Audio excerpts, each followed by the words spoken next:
didn't get the love I needed as a child. It was unstable. I knew from an early age that when I grew up, I wanted to be the one to hold everyone up when they fell down.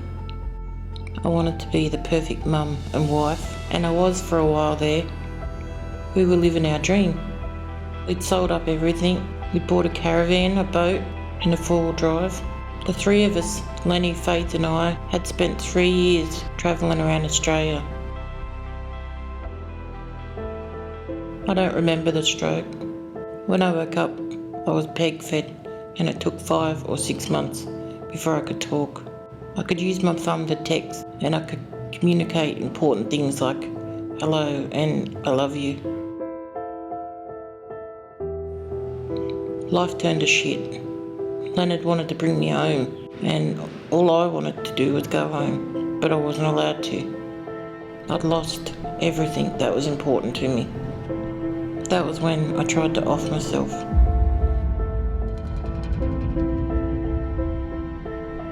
I was frustrated, I was angry, I was lost. How can people take control of your life like that? I could make cognitive decisions, and Leonard was willing and able to care for me. Eventually I did get to go home, and we had no support.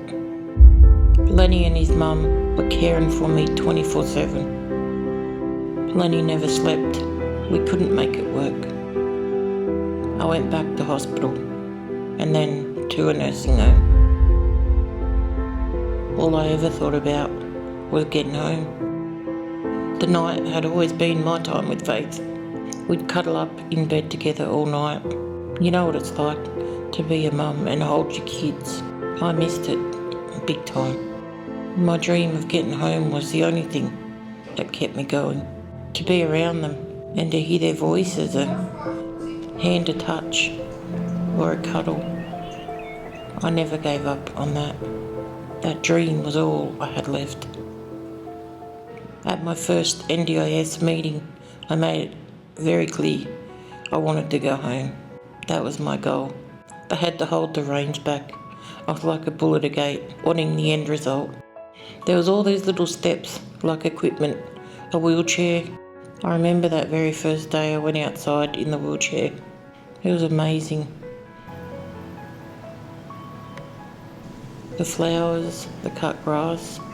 I noticed all those little things that you take for granted every day. Len was so keen to get me home. It was hurry up, and I kept saying, yeah babe, it's gonna happen, you know. Lenny was my motivator. He was at me every night. Have you heard anything? Did you hear from them today? Did you ring them today? He was my button pusher. So that's what I'd do. I'd ring them up and keep asking. Things just weren't happening fast enough. Lenny and Faith were living with his parents. He knew we needed a house for me to come home to, so he said, I'm finding us a house. So he did. He put in a rental application, and we moved in a week later. That first night home, it was great. We just yapped all night. It was gorgeous. Lenny and Faith pulled a mattress out, and we watched a movie together. I couldn't sleep. I was just staring at Faith. I just couldn't believe it. There were a lot of emotions that night.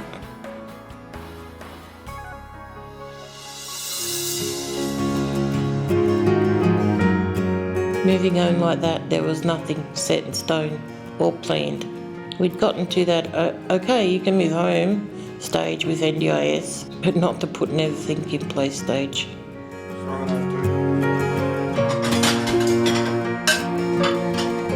Yeah, now when I see Len cook dinner or do the washing, I think that should be me. But he says, I love you, darling. It's alright. Just having your home's enough. I'm very lucky. Where do you find a man like this? And I've got the most beautiful daughter. Yeah, I must have done something right. You realise when life turns to shit that there's someone standing beside you. But I do carry guilt with me. I worry that I'm holding them down, keeping them home just to be with me. I'd like to free up their time. That is my next NDIS goal. Them's all I worry about. They're everything to me. Yeah, they're my life, hey. I could tell this story 1,000,000 times over. and it wouldn't repay what this has done, bringing our family back together. I hope everyone has that chance, eh? Everyone deserves what I've got.